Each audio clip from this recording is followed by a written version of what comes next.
Welcome everybody to a very interesting video. I am going to have to start out this video by asking a very contentious question. The question is this: are Chinese people weak, little, sensitive, blubbering babies? Now, if you're Chinese, don't take offense, because I'm actually on your side here. The reason I bring this up is the Chinese government, the CCP, constantly tells the rest of the world that you suck, that you're weak, that you cry yourself to sleep at night, that your feelings are hurt by the smallest little thing. It's quite ridiculous, actually. We're going to look at some of these statistics on how often your government tells the rest of the world how weak and, sensitive you are. I don't believe Chinese people are weak and sensitive because I've got a lot of experience dealing with Chinese people, having a Chinese family myself and a Chinese wife, lots of Chinese friends, and having met some of the most awesome people in China. I know it's a bunch of bollocks, but your government doesn't want the rest of the world to think that you're cool or that you have any sort of strength. All they want the rest of the world to know is how weak and upset you are. So I guess the best way we can do this is to just go through a couple of statistics and give a couple of reasons why they keep going on about how hurt your feelings are and how, shame, little babies you all are. Let's take a look. Right, let's look at this. We have a Mercedes Benz advert from about a year or so ago. It's got a quote from the Dalai Lama. I didn't show his picture or anything, but it says, "Look at situations from all angles and you will become more open." I mean, that's a nice quote. It's innocuous, it's not political, it's not trying to call anyone out or cause any nonsense with anyone. It's a very nice quote, and I can see why Mercedes Benz chose it, because it suits the brand image. It looks awesome. It makes them seem like they're, knowledgeable and wise and, something along those lines. But this advert got the Chinese government in such a tiff that they made a Mercedes-Benz apologize, take down the ad, obviously, and put out massive press releases saying how Mercedes-Benz had hurt the feelings of the Chinese people. Now, this is something that happens a lot more than you know. In fact, let's take a look at a little something here. If you do a search for these terms in Google, and this is a bit of an older statistic, I didn't have time to go do a modern one. This is from a couple of years back. If you do a search for hurt the feelings of the Chinese people, you get 17,000 plus hits on Google. In fact, there's a lot more if you do it now. If you do the same for the Japanese people, you get 178. And as you can see, America, you get 5 hits on Google if you type hurts the feelings of the American people. And as you can see, it just goes down and down. Jewish people, only 2, which surprises me because, that's something I think they've got a lot to be heard about, especially with the Holocaust and whatnot. So you'd expect that to pop out a lot more. But they've only got 2. Let's go down the list. I'll move out the way so you can see. The rest is 0. Mongolian people, Uyghur people, Tibetan people, Egyptian people. They're not hurt. They're not little babies that go crying to their mommy and have to be swaddled at night. They're actually pretty nice and strong, healthy people with a good mentality. But the Chinese government wants the rest of the world to think that Chinese people, 17,000 plus hits, get their feelings hurt. Why? Because somebody has a Tibetan flag or somebody has a Taiwanese flag or says, you know what, Taiwan is a country. You got all this crap that happens every year. A department store like Muji that sells clothes, on their hangers or whatever, they put Taiwan as a country. All of a sudden, you've hurt the feelings of the Chinese people. Let me ask you this question, Chinese people. Does a little hanger in a department store make you cry? Does it make you want to go grab your mom's leg and say, look, the big bad hanger in the department store has Taiwan on it? I didn't think so, because you're not that weak. You're not that sensitive. But that's what your government wants the rest of the world to think, that you are just weak and sensitive, and the smallest little thing is going to upset you. I have to put this into a lot of perspective here, guys. Chinese people are some of the most callous people I've ever met in my life. I've seen dogs being beaten to death and people just walking past as if nothing's wrong. I've seen people getting run over with their brains all over the pavement, and people sit and take photos. Their feelings aren't hurt. They don't get upset. They're some of the most callous, And by, means of that, they're also, some of the least sensitive people in the world. All right? China's been through a lot. China has seen famine. It's seen death, starvation, the horrible great leap backwards in the cultural devolution, families ratting each other out to the government for this and that. These people are resilient. They don't get their feelings hurt. All right? They're incredibly tough. So to go on as if they're these little babies who get their feelings hurt every 5 minutes because someone used chopsticks in an advert is absolute hogwash. It's garbage. And the rest of the world needs to stop listening to this, because this is just a ploy. It's a little device that the CCP uses when it's upset about something. Let's continue looking. All right, yeah, this is a very cool little picture. If there's anybody who should have hurt your feelings, it's your great leader Mao Zedong. I want to read a quote from the guy. Now, this is a guy who doesn't really care about Chinese people. Let's take a look. What does he say? Let me get out of the way. I'm not afraid of a nuclear war. There are 2.7 billion people in the world. It doesn't matter if some are killed. China has a population of 600 million. Even if half of them are killed, there are still 300 million people left.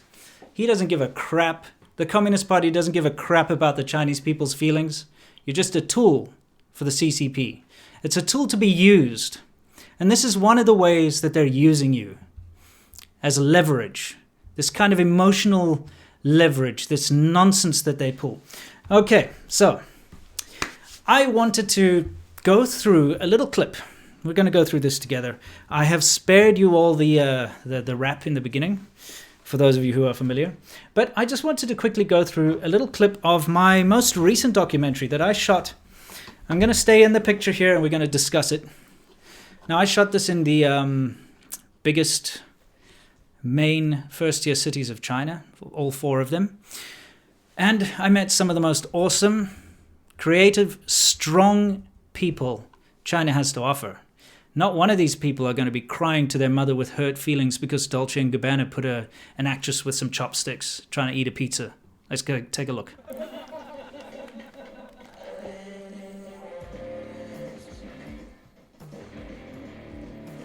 Okay, I would like to go back a little bit here, guys. Let's quickly just skip back to... Oh no, we can't hear that rap. It's not good for the ears. Here's my friend. Let's try and get... There's my friend Naomi. She's far from sensitive. She's very outspoken, very strong, very confident. And she's built herself an empire on her maker abilities and her gadgets and her personality and her very extroverted exterior. Let's put it that way. She's a fantastic person. She's a very good friend of mine. We've done a bunch of videos together. She doesn't go crying home if somebody does some funny little advert or something, or someone forgets to include Taiwan on a map. She's strong. She's not the kind of person whose feelings are hurt. Let's move on to the next.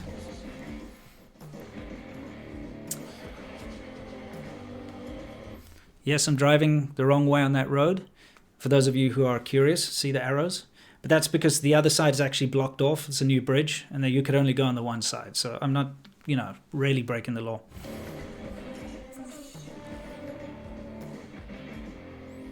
Okay, this guy, Gulu, is... what you're seeing here is he takes sort of very risque naked photography around China. He's really on the bleeding edge because it's people like him that get clamped down on, people like him that get taken away by the government, warned, detained, censored, right?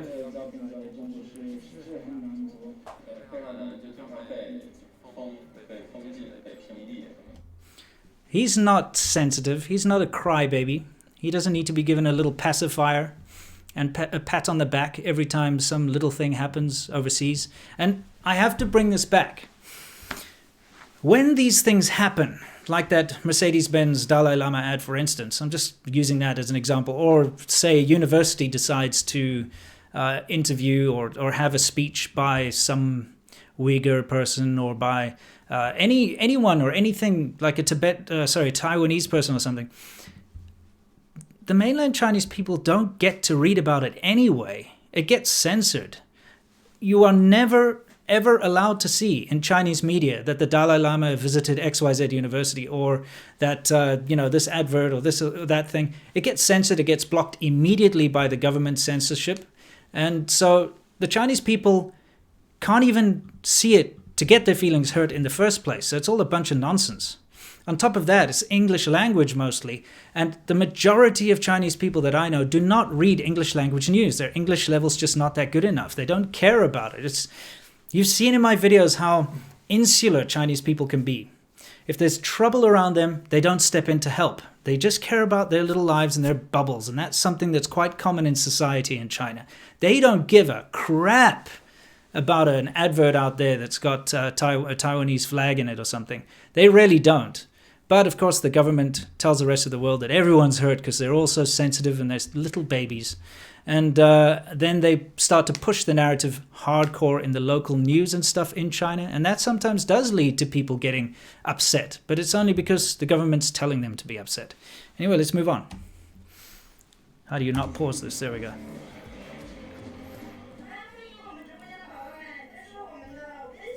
It really is a big deception because she could literally just be your grandmother.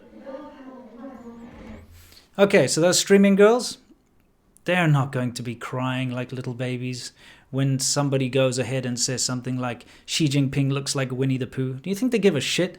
They're busy doing their live streams. They're busy earning their money because they got a hard life.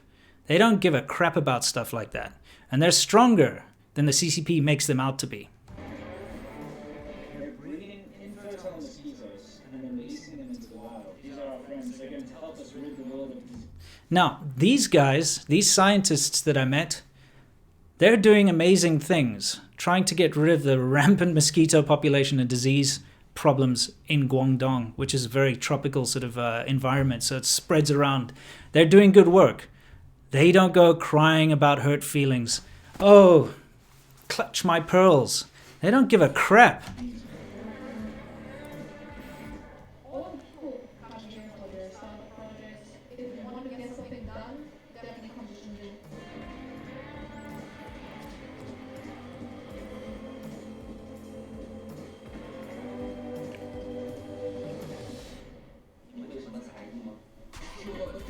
I'm going to pause it right there for a second. Honor of the Ghetto. These guys, fantastic rap band in China. They're based out of Beijing. These guys were fantastic. I really got along with them. They complained a lot about the fact that they can't show their tattoos at live shows anymore. They have to cover it all up because of all the censorship that's going on these days. But these guys certainly don't give a crap about somebody over in some other university who wants to say, free Hong Kong or Hong Kong democracy. Do you think they care? No, they want to express themselves. They care about personal expression. These guys are awesome. They don't get their feelings hurt because they're stronger than that.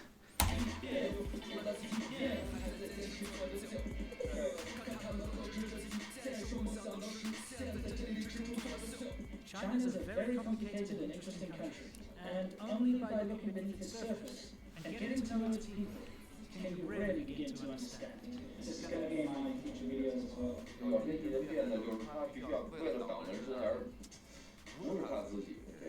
很多时候，就中国会变成一个全世界最难接受性教育的一个地方。在我们西方的国家，我们不是这个老师。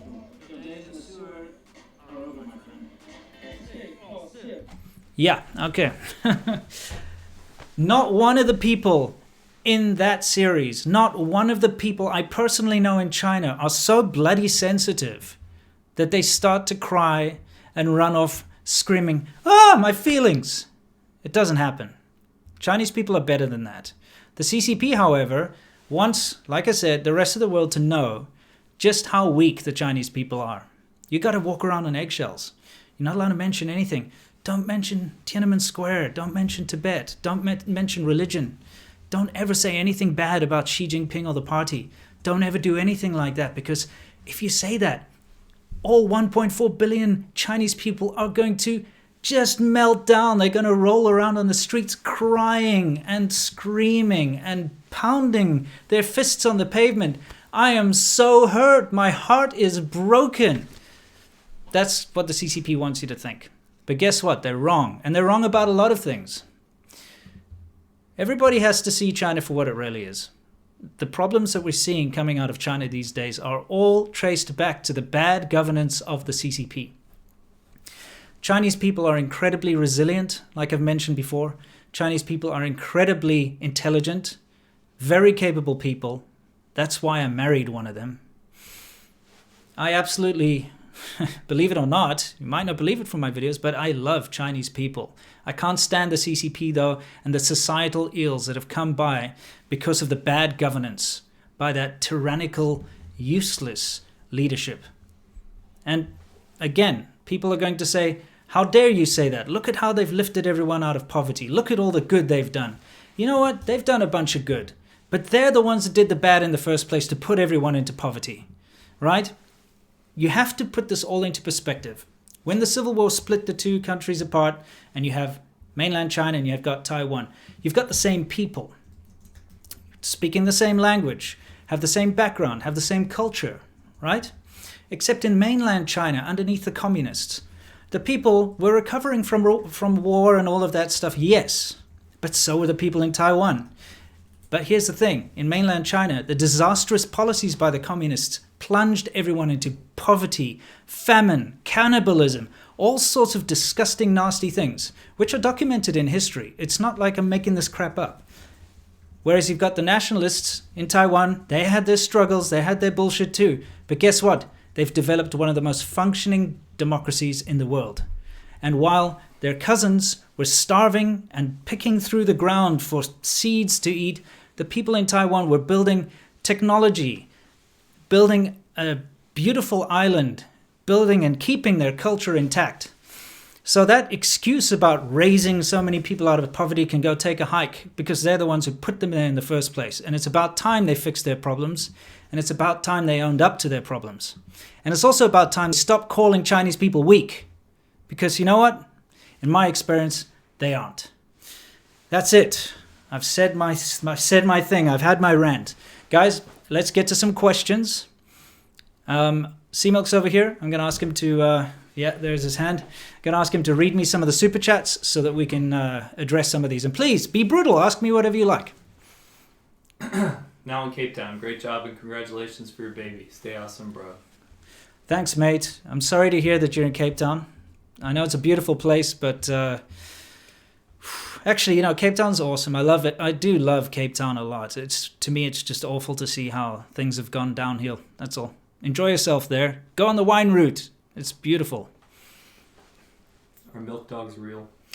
Yes, they are. You can actually look it up. Do a Google search. You'll find an Urban Dictionary reference to milk dogs. I'm having a beer, by the way. Cheers. Yeah, and it's one of my least favorite kinds, IPA. Might as well just like have castor oil. Stop. Okay, sorry. What's our next question? Does Taiwan and China have the same culture at this point? Isn't there a kind of cultural divide like Koreans have, similarity to a point, but slowly diverging? Oh, dude, it's literally like North Korea and South Korea. You can put it like that.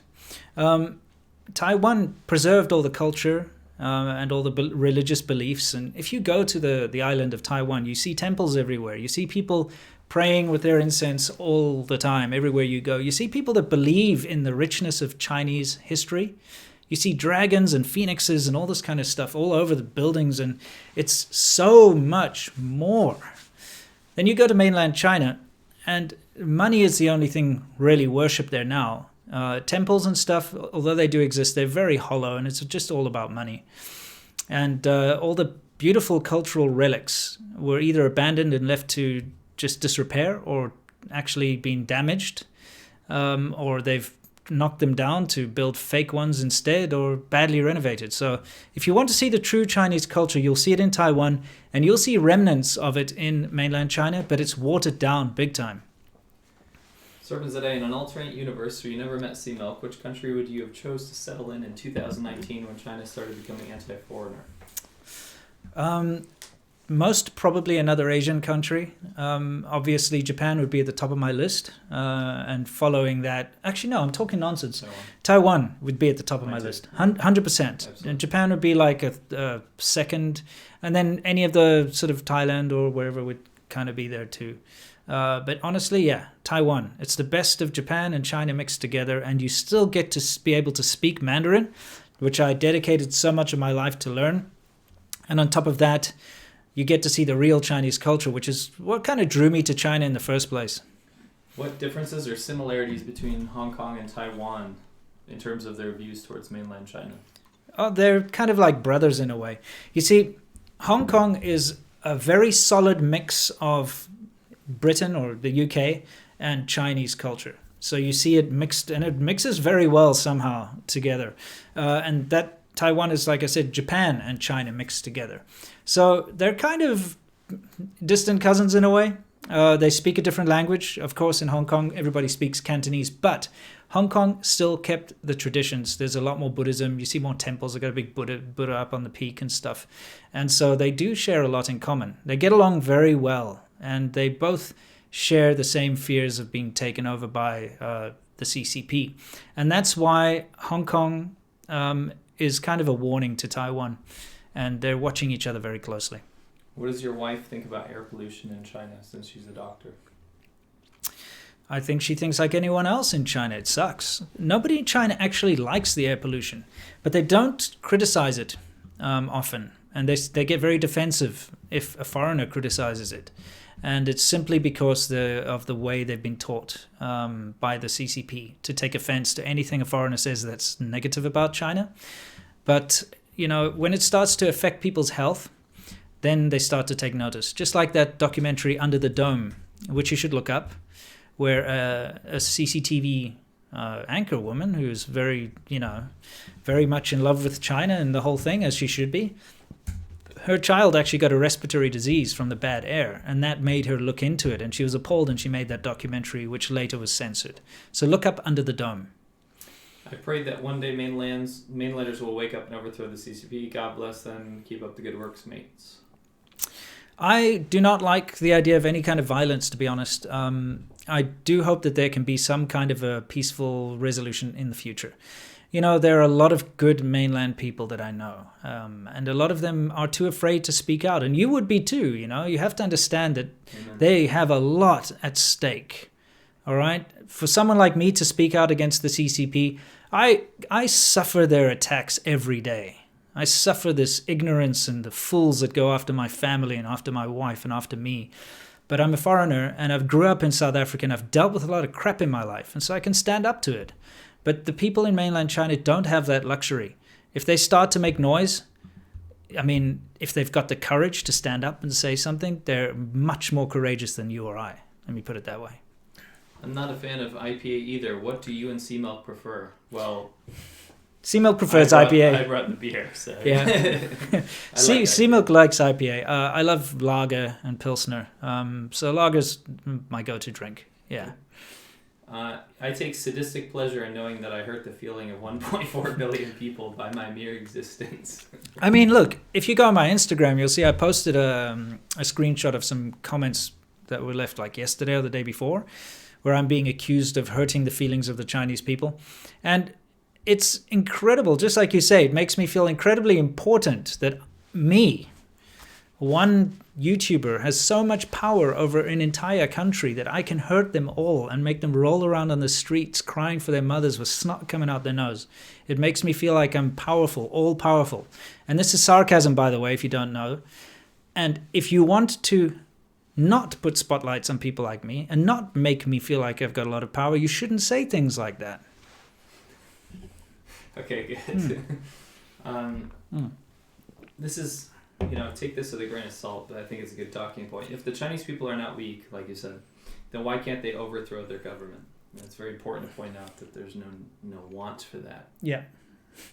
Yeah, absolutely. The thing is, it's conditioning, really. And China's kind of been this way for a very long time. people are conditioned to just get on with their own little thing. And it's an interesting situation because I suffered from it too, living in China for so long. You feel like everything around you is just grand. You think it's great. You've got these great, buildings going up and, infrastructure going in, and you can walk around and you feel safe and you feel like no one's going to interfere in your life, and you can do what you want. You can go out and have a party every night and get drunk and walk around. And, basically you've got free reign to live a very free existence.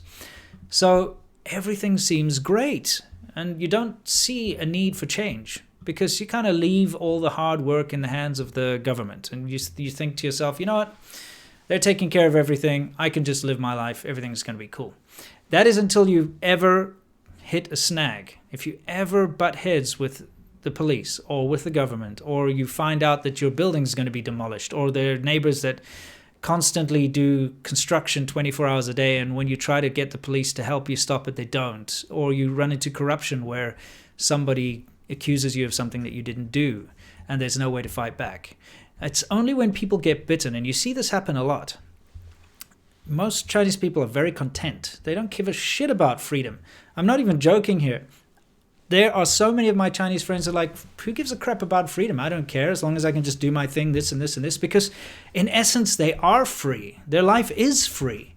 But it's only when they try to do something which they can't, and they realize just how caged in they really are and how they really don't have a say in anything around them, that they change their tune.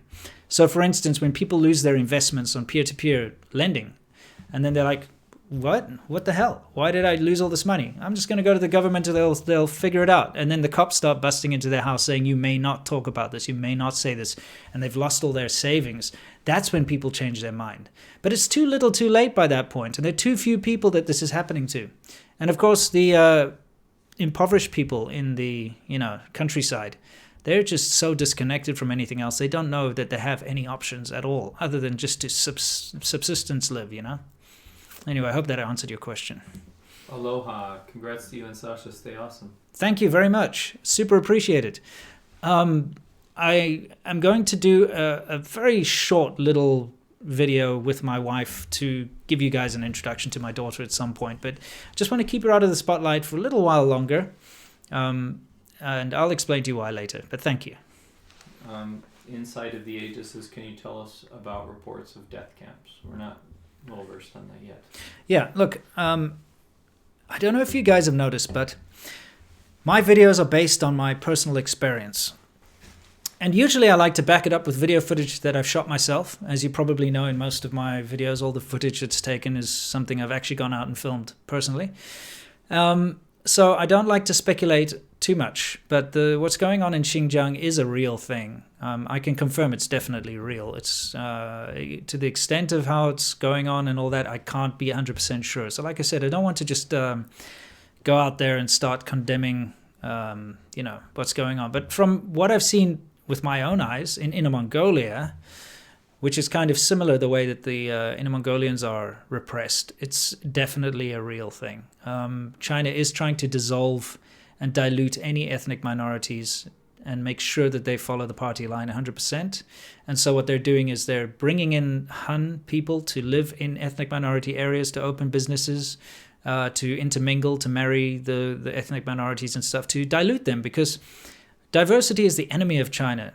China does not want diversity, it wants conformity. So I hope that answered your question. Thank you for directing me to Simon Yu. Good info and another point of reference, said David N.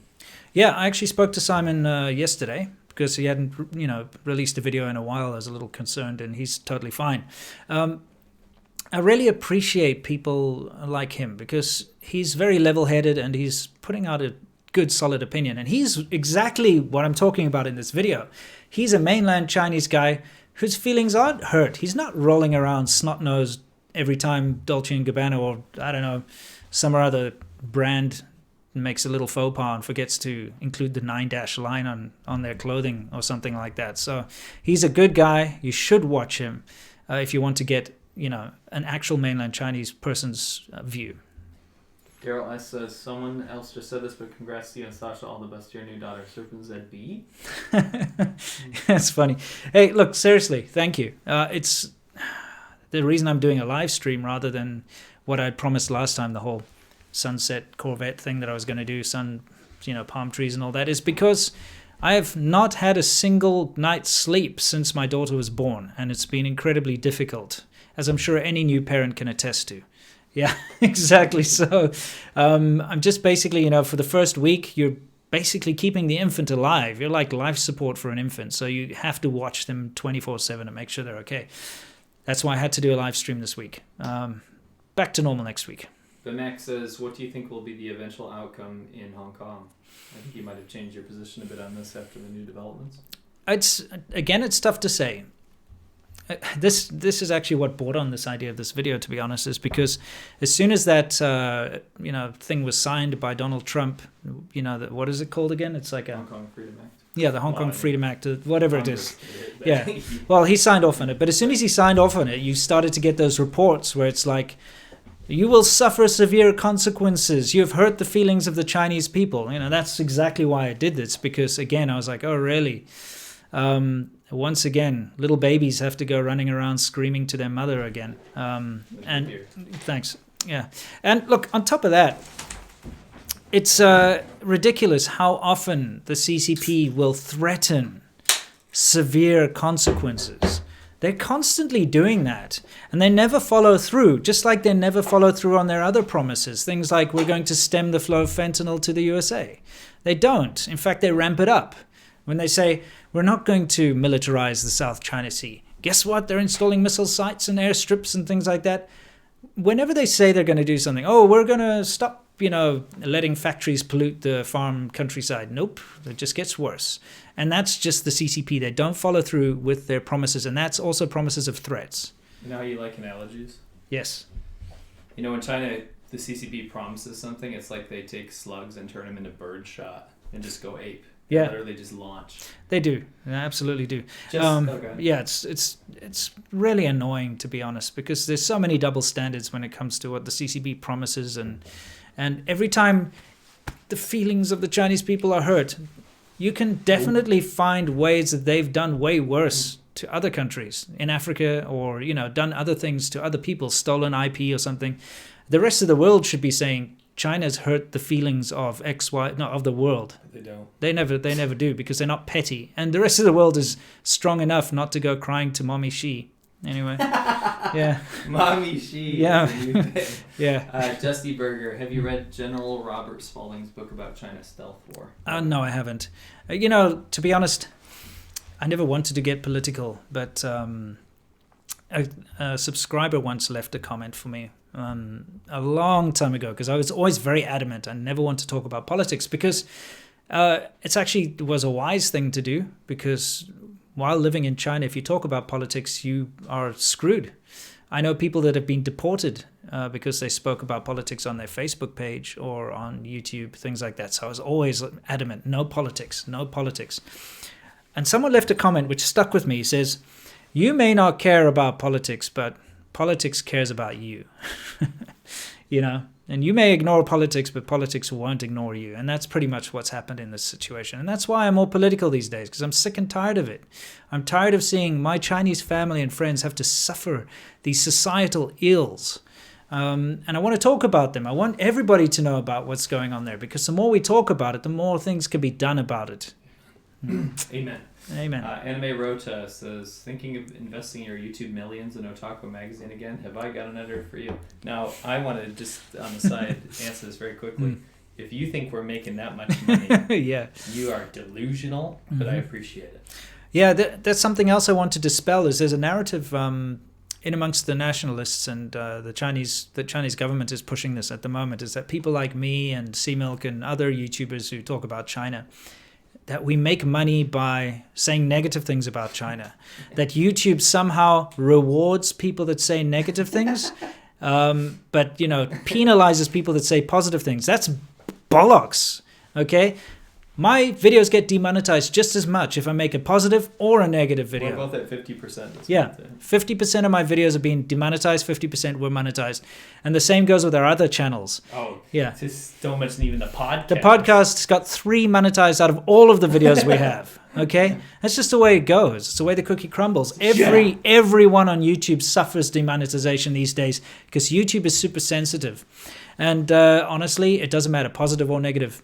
It's all the same. Yeah, but how many times have we called them out and said they have an agenda? Yeah, it's nonsense, yeah. Mr. Metal Eyes, thank you very much. Mark Reefer says, have a cigar, mate. Hope mom and dad are doing well. What are your thoughts on the CCP making it to 2047? Thanks, man. I super appreciate that. It's too difficult to really speculate on the future of politics. China's has been very successful in kicking the can down the road. When it comes to the housing bubble, for instance, every time it heats up, they implement certain They just rules. Injected billions. Yeah, they put in things to cool it down, and then when it cools down too much, then they say, oh, you can have interest-free loans, and it heats up again. And yeah, just like Seamilk said, they've just injected billions again, and they'll keep doing this because they can print their own money, and it's just ridiculous. If you actually looked at it properly, you'd see that the entire economy at the moment is just built on such a bunch of nonsense. So I think they're going to keep juggling the numbers around, keep doing what they have to do, keep repressing anyone who might potentially cause them trouble. And I think people won't have a choice. I feel like they're just going to get more and more totalitarian and more brutal and close more and more to the point where nothing can stop them, really. Hi, Simon. Simon's in the chat. Oh, yes. Says, thank you, Winston. Hey, it's a pleasure, Simon. Keep up the good work. By the way, little soft plug. Definitely go check out Simon. Yeah, Simon Yu. His channel. Look it up if you want to see a mainland Chinese person. Yeah, okay. Yeah. Ole Green, thank you very much. Mm-hmm. Next we have cool stuff for you. He says someone has attacked Hong Kong. Those people are part of the same thing. They've got incentive from the Chinese government. Whether it's monetary or not. Yeah, there's a thing that we have to just talk about here very briefly. Just very, very briefly. A little hard. Yeah, very briefly. We, both Seamilk and myself, and other YouTubers that we know, constantly get requests to do sort of puff pieces on like every week at least. Yeah. On China. They ask us, hey, we will fly you out to Yunnan, or we'll fly you out to Hainan if you make videos that say thousands of dollars. And that you must say good things about this place, and we will take you to these restaurants. You must say good things. So they've got incentives to get foreign influencers like ourselves to trumpet China, to say how good China is or how beautiful the tourist attractions are and stuff. You and I have both been invited to like government meeting incentive type things. Dozens of times. They've got a huge team of people that are going out there and they're like, you know what? If we cooperate together, we'll put Chinese subtitles on your videos. We'll put you on the Chinese, media, social media. We'll set you up on Weibo. We can guarantee you a bigger fan base, that kind of thing. So there's a lot of that going around. And so you are getting most small YouTube channels in China are being approached by these kind of people. I think you're going to see a lot of, all of a sudden, very pro-China, very China's amazing and happy, glorious place videos coming soon. For me, it's death throes stuff. They're desperate for a positive image right now. I mean, to be honest, and this is unfair, but the majority of the world has a very negative impression of China right now, and we're hopefully trying to guide that towards governmental implementation, not the people. It's not the people. It's the CCP that think Chinese people are so weak and sensitive, little babies. Anyway, yeah. Jeremiah Johnson says, thanks for helping me and my Sino-American relationship. You guys rock. Congrats to you and Sasha. Thank you for hope you had a happy Thanksgiving. Beer money and some silver bullets on me. Thanks. Coors Light. Thanks, mate. I love Coors Light. It's better than IPA for me, anyway. Not for me. Yeah. Kostas Savikis. Yeah. Sad and ancient culture turns so corrupt, giving up all for financial gains for profit. Is there any hope for future generations? It was always like this, to be fair. Kind of, but no, not. I mean, yes. In some ways. In some way, but the culture and the history is what's. Yeah, that's for sure. that's the sad. Preserved. That's the saddest part. Right. I'm going to throw back to my friend Simon Yu. Look at him. There's a lot of potential for the future, if you've got level-headed, reasonable people who are not only able to take criticism but see the faults that are around them and want to change them, that's the hope for China. Because China's history and culture still survives in places like Taiwan and Hong Kong, and believe it or not, Japan. And it can all be taken back. You know, it can be taken back not by force, don't get me wrong, but it can be taken back as in people can study it and bring it back into their lives. And if mainland China just stopped trying to copy the Soviet Union so much, because that's their problem. Have you noticed? You've got this very unique identity. China's supposed to have this very unique identity, but all the politicians walk around in a Western suit with a red tie. That's not Chinese, mate. You're copying the West. You know what it is? The failed West. No, seriously, yeah. All this like carrying around big posters of your face with like military missiles and marches and stuff. Yeah, they came back in the military parade this year real bad. It's stupid. Who do you think you are, Stalin? It just doesn't make sense. That crap didn't work. And guess what? It resulted in the death of millions and millions and millions of your own people. Stop doing it again. Bingo. So yeah, if they can get rid of that shit and get back to being actually Chinese and look at the beautiful history of China, then they're going to win. And I got to say something else here quickly. The things that do survive are very precious because they're few and far between. I have a friend who does martial arts. I'm going to do a video about him, not this coming week, probably the next one, where he's dedicated as much of his life to China as I have, in fact more. And he's been living in China about the same amount of time as I have. He's a friend from back home, and he's like wushu championship. You know, he's on the Olympic committees and all that stuff. Kung fu stuff. Yeah, all this kung fu stuff. And I'm going to do a thing with him, so we can try to find.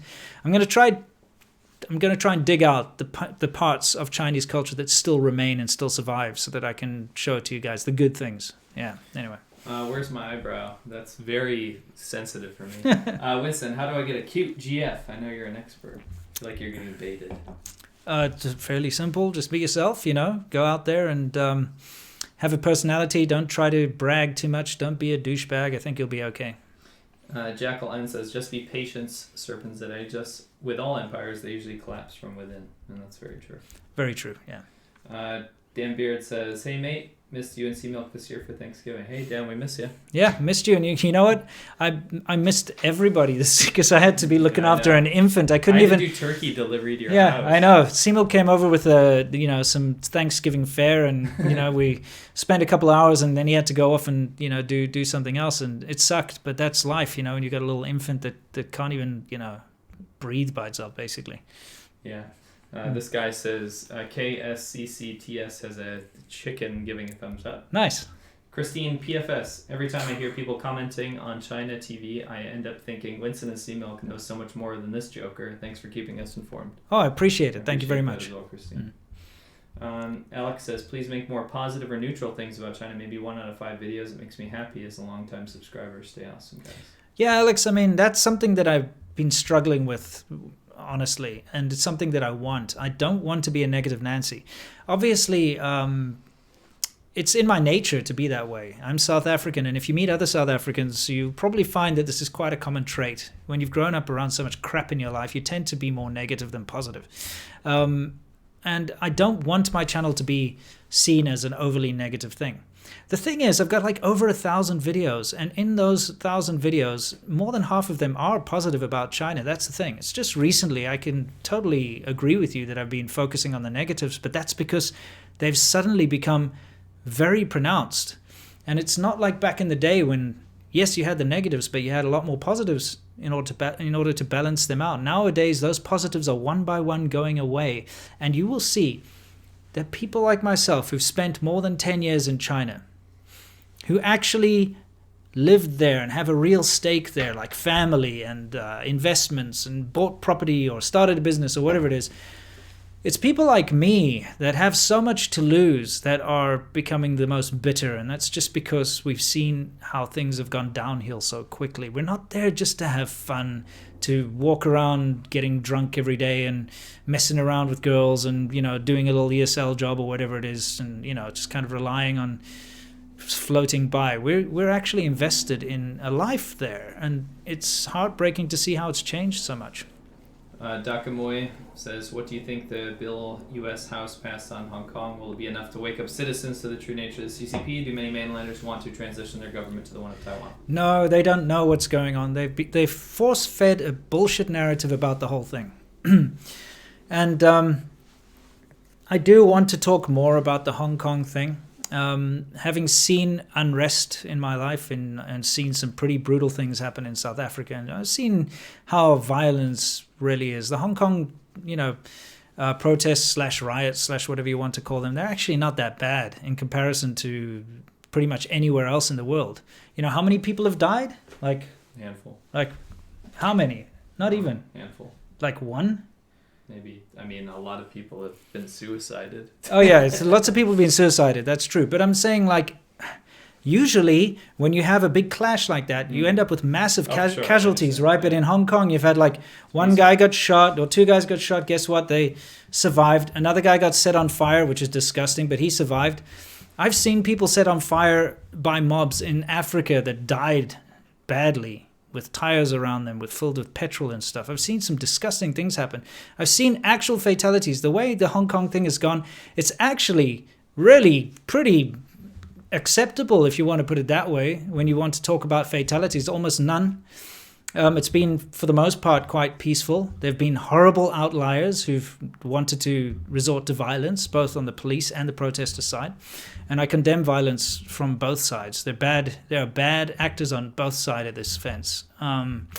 But the way it's spun in the mainland is they're making it look as if every Hong Kong, protester is some kind of an evil anarchist who wants to destroy the city and destroy and attack random people just because they're speaking Mandarin and all this kind of stuff. And it's instilled a lot of fear into the mainland Chinese populace and disgust, which of course when you're listening to that kind of crap it would.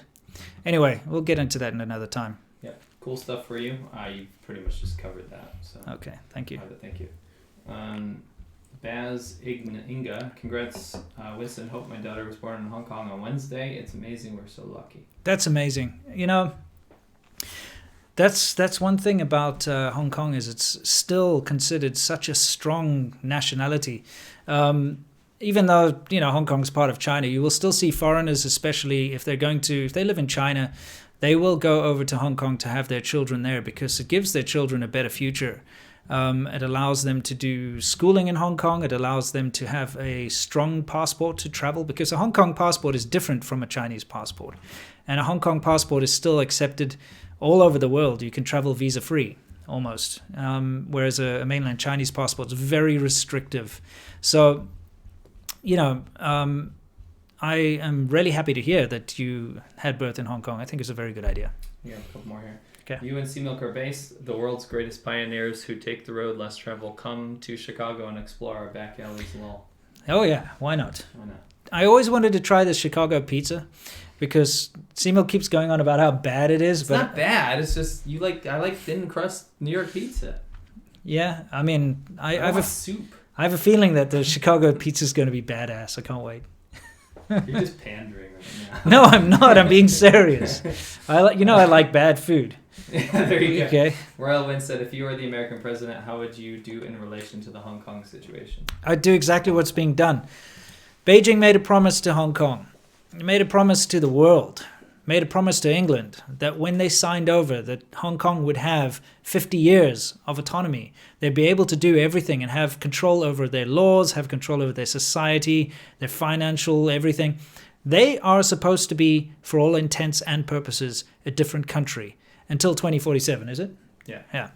However, Beijing has been, just like Beijing is, never ever sticks to its promises and has slowly been eroding that away, bit by bit, by using underhanded means and, involving triads and doing all sorts of other garbage.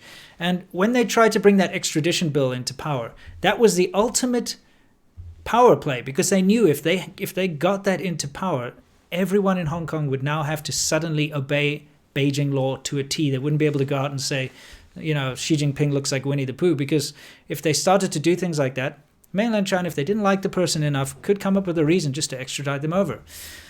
And that's what kicked this whole thing off in the first place. So if I was the president of any kind of powerful country dealing with both China and Hong Kong, I would say, listen, stick to your promises and everything will be fine. Break your promises and we're going to have a problem. Anyway. Last one. Last one. Cool. Congrats to you and Sasha and the baby. My brother has recently started dating an Afrikaans woman, and we want to go visit her in Cape Town, but are nervous about the violence. Where is best to visit? Shame. Your poor brother. Die Afrikaanse meisies. Others, they're, I hope he has a strong constitution. Afrikaans women, by the way, are incredibly beautiful. They come from a very strong stock. I don't know how to explain it, but they're awesome. But man, oh man, are they strong. So what I'm trying to say is your brother better not be a wimp, otherwise he's in for a hell of a time. Look, Cape Town's awesome. It's still probably the safest place in South Africa to go and visit. I'd say it's totally fine, especially if you're going to go hang out with a family there. They know the way around. They know how to look after you. They know which areas not to go into.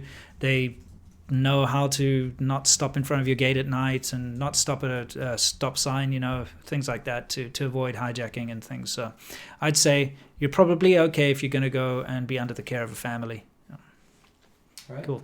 That's it. Guys, thank you very much for joining me on this rather rant-filled video. I thought I'd just spit some truth about the CCP and China. And I am insulted, personally, whenever China goes out and says, you've hurt the feelings of the Chinese people, because it's a bunch of bollocks. Chinese people are not that weak and sensitive, and so it makes me mad. The CCP, on the other hand, are weak and sensitive, and their feelings get hurt all the time because they're a bunch of fat little men sitting around in their Western suits, drinking baijiu, smoking cigarettes, taking advantage of their entire population and using them as pawns in their own agenda. Thank you very much for watching, and I can't wait to see you in the next one. And until then, you know the drill. As always, stay awesome. And now, I'm not going to cut myself off. I hope. Let me figure this out. Stay Stay awesome.